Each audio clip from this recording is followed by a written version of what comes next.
Alam mo ba na sa bawat salitang nalilimutan natin, may nilalang na nagigising? Isang halimaw na nabubuhay sa katahimikan. Isang dating diwata na ngayon ay boses ng lagim. Sa mundong unti-unting tumatalikod sa sariling wika, isang alamat ang muling nabubuhay. Ito ang kwento ng isang batang sumigaw laban sa dilim at ng halimaw na tinawag nilang.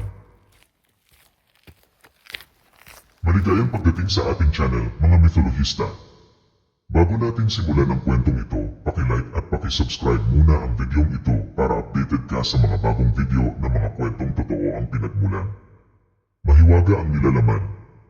At minsan, mas totoo pa sa inaakala.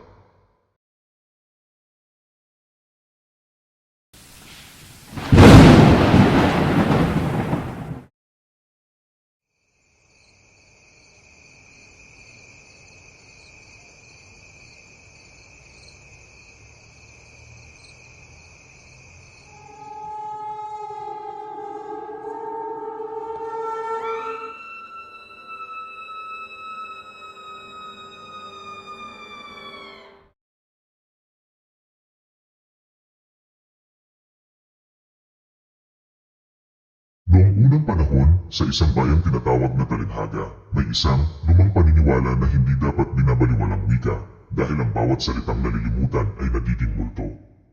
Ang mga katagang hindi na ginagamit, ang mga salitang tinapon sa dila ng banyaga, ay unti-unting nagiging nilalang na tinatawag na mga limot.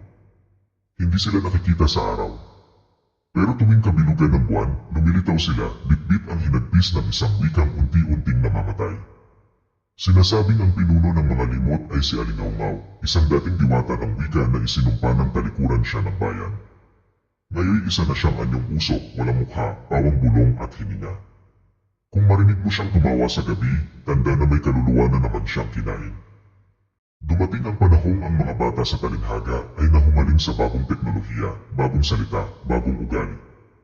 Ang kipo at opo ay pinagtatawanan. Ang salitang panitikan ay ginawang meme. At ang mga matatanda pinatatahimik. Tumigil na, Lolo. Hindi na uso ang ganyang salita. Ika ng mga apo. Hanggang isang gabi, kasabay ng malakas na hangin at nawawalang signal, isa-isang nawala ang mga tao sa bayan. Hindi sila kinuha ng halimaw, kundi ng kanilang sariling kawalang pakialam. Ang mga paaralan ay natahimik. Ang mga aklatan ay nalibing sa alikabok. Lahat ng bagay na may kaugnayan sa sinaunang wika ay naglaho. At sa gitna ng plaza, isang malaking pader ang isinulat ng isang aninong tila may dugo sa kamay. Kinalimutan mo kami.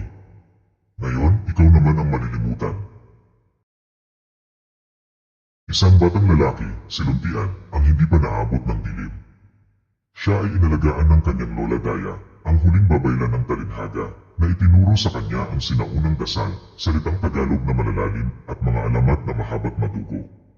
Isang gabi, nagising siluntian sa iyak ng hangin. Lumabas siya at nakita ang mga itim na aninong walang mukha, lumulutang sa paligid ng bahay. Isa sa kanila ay bumulong sa kanyang tainga.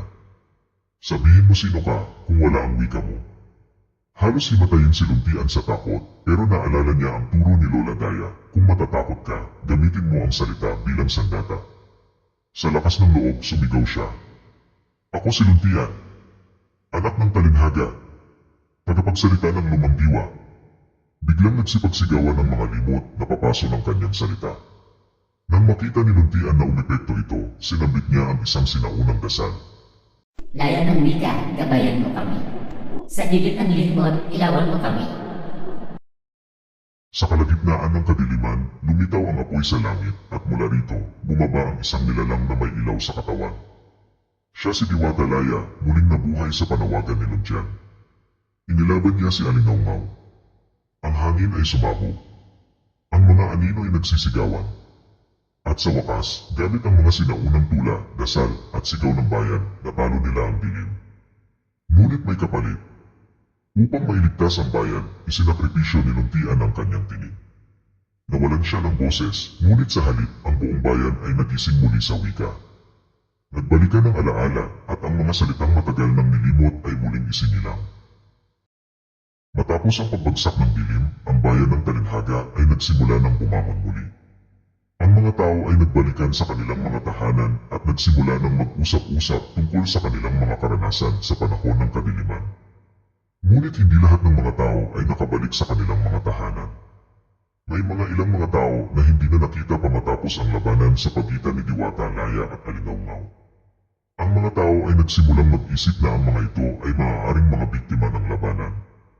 Isang gabi, habang si Luntian ay nagpapahinga sa kanyang bahay, nakarinig siya ng isang mahinang boses na tila ba nagmumula sa labas ng kanyang bintana.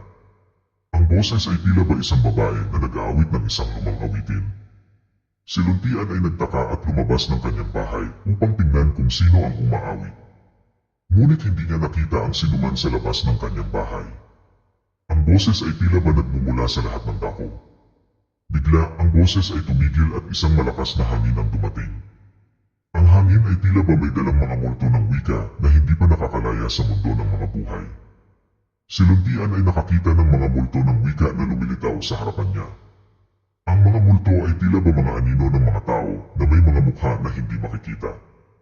Anong gusto ninyo? Tanong ni Luntian sa mga multo. Gusto namin na maalala ka namin, sagot ng mga multo. Gusto namin na maalala mo kami at ang aming mga salita. Si Luntian ay nagtaka at hindi alam kung ano ang gagawin niya. Ngunit bigla, naalala niya ang mga salita ni Diwata, Laya tungkol sa kahalagahan ng pag-aalala sa mga salita ng mga ninuno. Aalalahanin ko kayo, sabi ni Luntian. Aalalahanin ko ang inyong mga salita at gagamitin ko ito upang makatulong sa mga tao. Ang mga multo ng wika ay tila ba nasiyahan sa sagot ni Luntian at bigla na lamang nawala sa harapan niya. Matapos ang pag-alis ng mga multo ng wika, si Luntian ay nakaramdam ng pagbabago sa kanyang sarili. Siya ay tila ba may bagong layunin sa buhay na gamitin ang mga salita ng mga ninuno upang makatulong sa mga tao.